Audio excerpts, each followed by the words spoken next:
So we're out here on Loggers Point today to continue our search for a 200 scoring whitetail, and I was looking at the competitions to kind of maybe do that as we were kind of hunting along, and I saw that the Recurve Competition is running today, and if you don't know what that one is, basically it's the highest combined total of your biggest whitetail and mule deer. So I was going to go to Loggers Point anyway.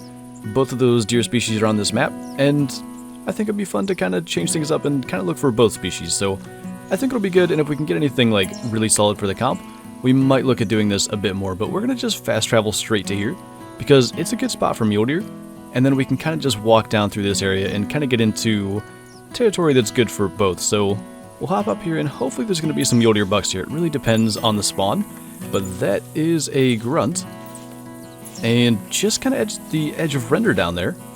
Hopefully he'll come up here, but we would have actually been walking through that area, so we may have seen him had we walked up here. But he also could have been gone, so it might have been a really good thing that we came up here to start with. Ooh, that's a good looking buck. Let's get the spotting scope on that because he looks really, really solid. Honestly, if he didn't have the short one main beam, that's huge. 220 to 245. Forget everything about maybe getting a good buck for this comp. We have to find a good whitetail. That is going to be probably every bit of 230. This main beam right here is short, and that's going to kill any chance of him being over 240.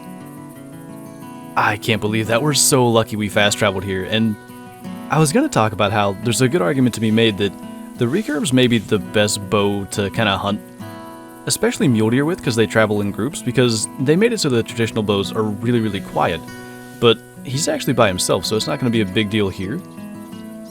That's massive. I like that he's like a taller, more narrow one too, because a lot of times they're kind of wider than that. If this hog trots underneath us and spooks everything, I'm going to be so upset.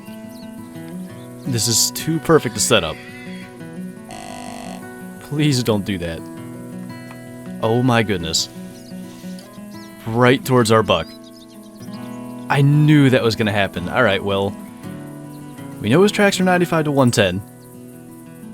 I can't believe that. I was wondering about maybe taking a shot, but then with the recurve, it's kind of difficult to drop a feral hog. You got to get like a perfect brain shot, and I guess that's the way. It shouldn't be that easy to get a huge mule deer like that. So there's another mule deer that probably was coming in. You know what? I think the next fleeing track is right there.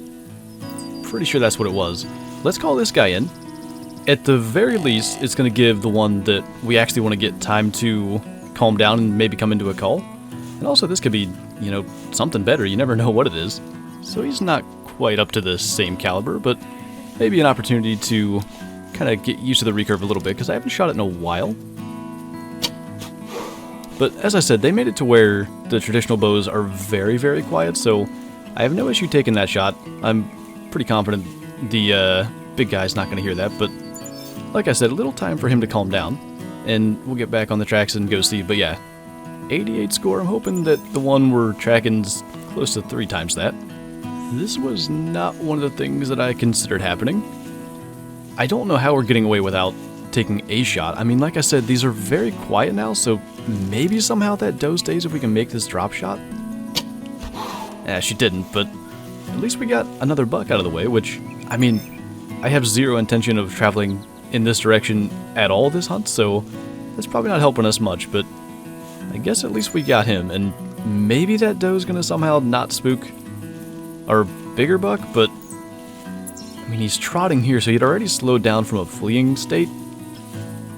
It's gonna take some serious luck for him to end up not spooking again, I think.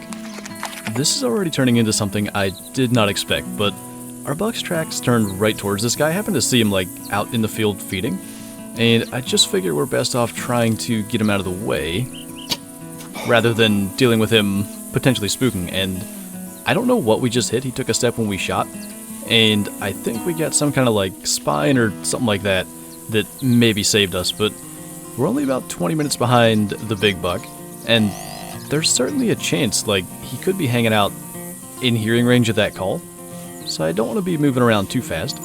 But we actually managed lung, liver, and spine too, so we were definitely close to having that go really south.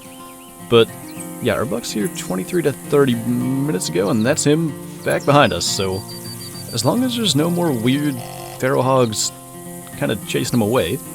Hopefully we can get him, and I mean, he's going to be a great entry for the mule deer part of this comp. If it wasn't for that short main beam, I'd really be thinking again that we might be looking at a 240s mule deer. That is just huge, but I mean, maybe we can end up 230s somewhere. I really don't like him stopping there. I don't think he's going to notice us, but I really always try to make sure I crouch up to draw like while they're walking, because it takes some time to actually stop and everything, so you get more time to get a shot off. Just depending on where they stop at, they can end up seeing you and kind of throwing everything off, but he looks just huge. I really hope we can make this shot. Oh goodness, that's good.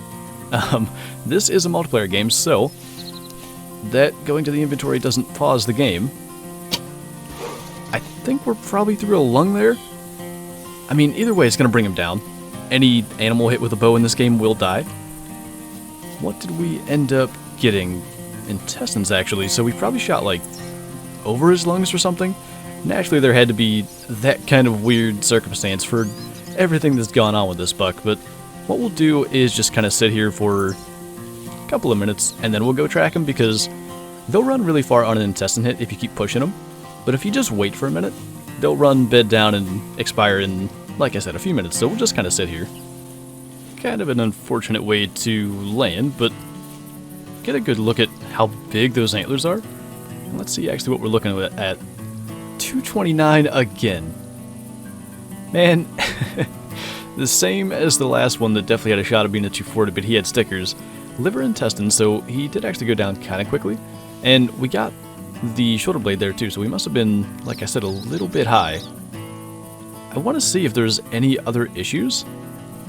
It might be because he's narrow, so that kind of keeps him from being closer to 240 with the spread credit. And then obviously that main beam's costing us 5 to 10 inches, but we'll get him kind of scooted around here for a trophy shot.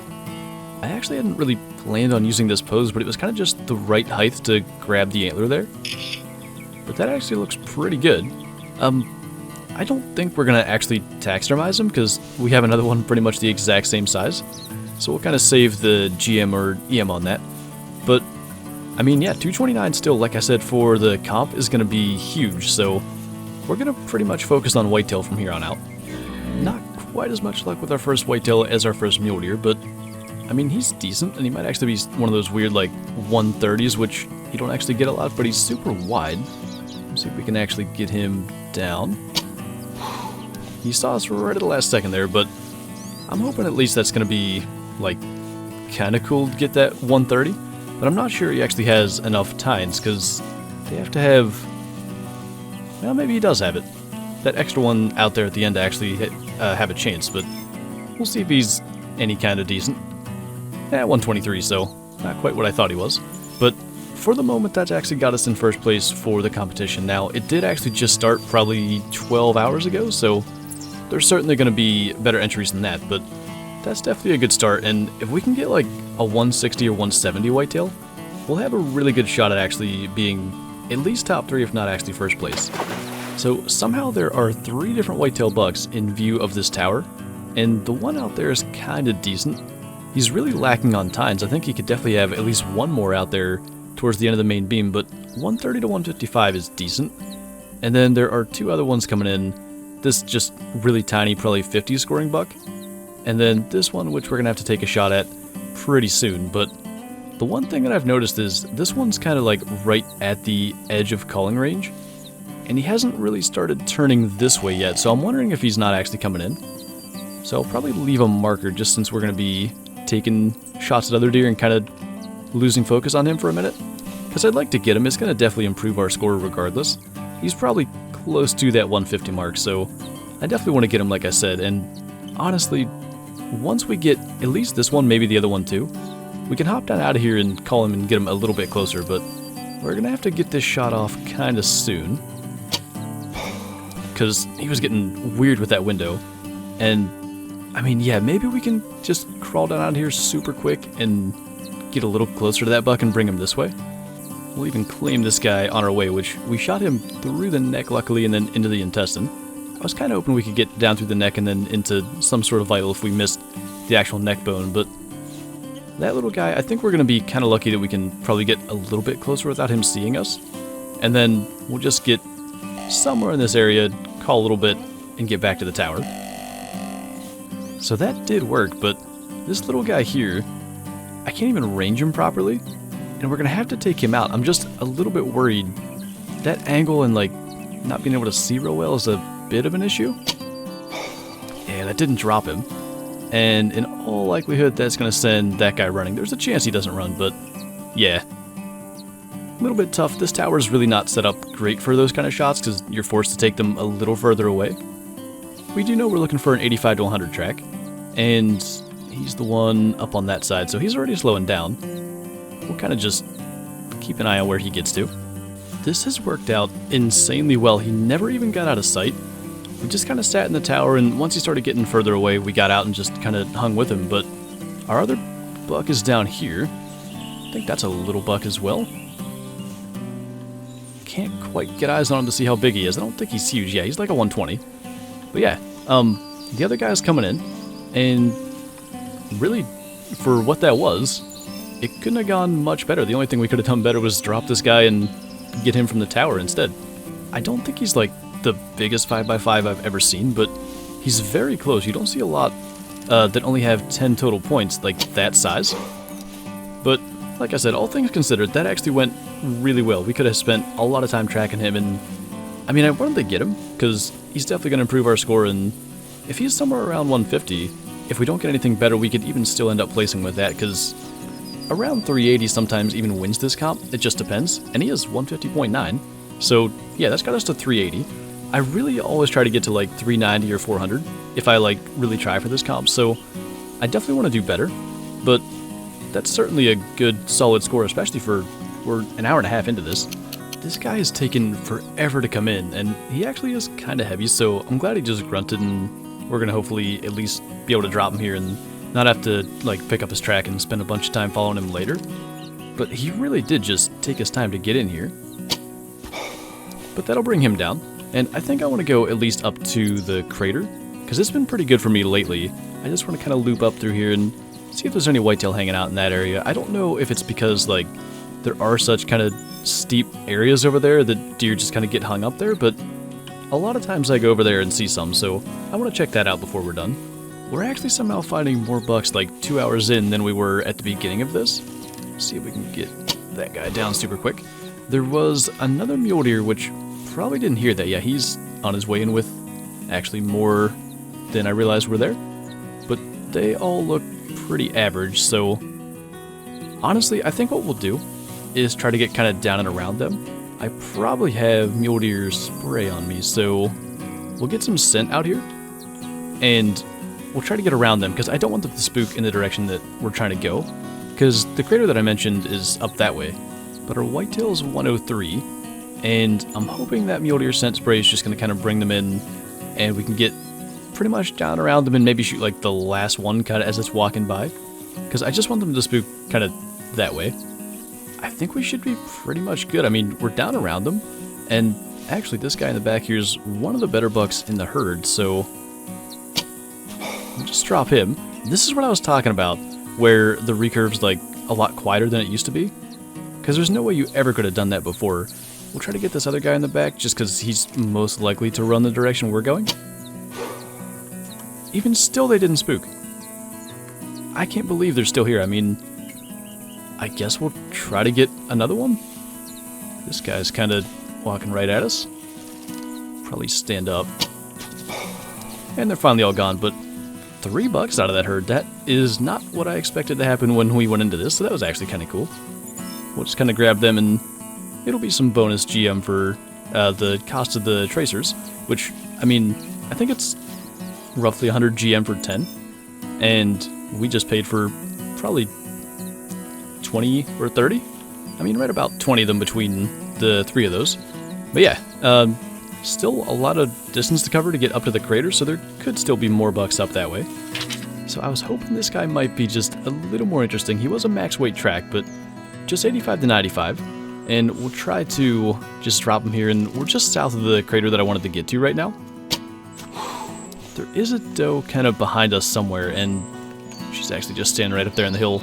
So we'll try to just ignore her and hopefully not spook her towards the crater. That's the only thing that we kind of need to avoid doing.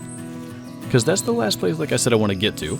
And, I mean, luckily this guy didn't take too long to track, but like I said, I was hoping he could be a little more interesting being that max weight, and he's kind of on the lower end, but yeah, another just low 100. So unfortunately the crater seems kind of empty. There was a doe that called, but I looked up on the hill and there's a bobcat walking around up here. He's actually pretty decent size. He's up to the max score estimate, 7 to 10, and I think 25 technically is like as high as they can weigh, but they can get an estimate that goes up to 30, so I brought the 243 today just in case we get a chance at one. And, I mean, really, we can probably take that shot, because it's kind of overpowered for them. Yeah, so that brought it down right away. And that's probably going to be our last kill for this video. So, like I said, we actually did get a really nice mule deer, and I definitely want to try to improve the whitetail score, so maybe like Tuesday's video will be classic as well, because I think this comp does run until Monday night, if I'm not mistaken. You can actually see that doe run around right up on top there. I think it probably went down over, but yeah, we'll try to improve our whitetail and hopefully end up getting first place in this comp. Like with a basically 230 mule deer, 229.9, if we can get even like a average good size whitetail, we should be pretty well set. But I do want to see what this bobcat scores, because he looked good size, and that estimate definitely he could be reaching into the 9 area anyway. I mean, just body size, he doesn't look huge. And yeah, with a weight of 14, he's not going to be quite to 9. 8.1 though in 88 CSS.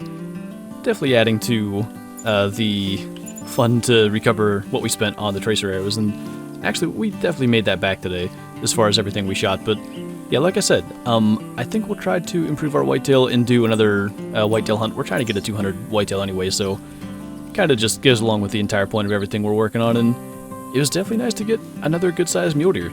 We've actually had a lot of luck here on Loggers Point lately. But anyway, that is going to do it for this video, so thank you guys for watching, and I'll see you next time.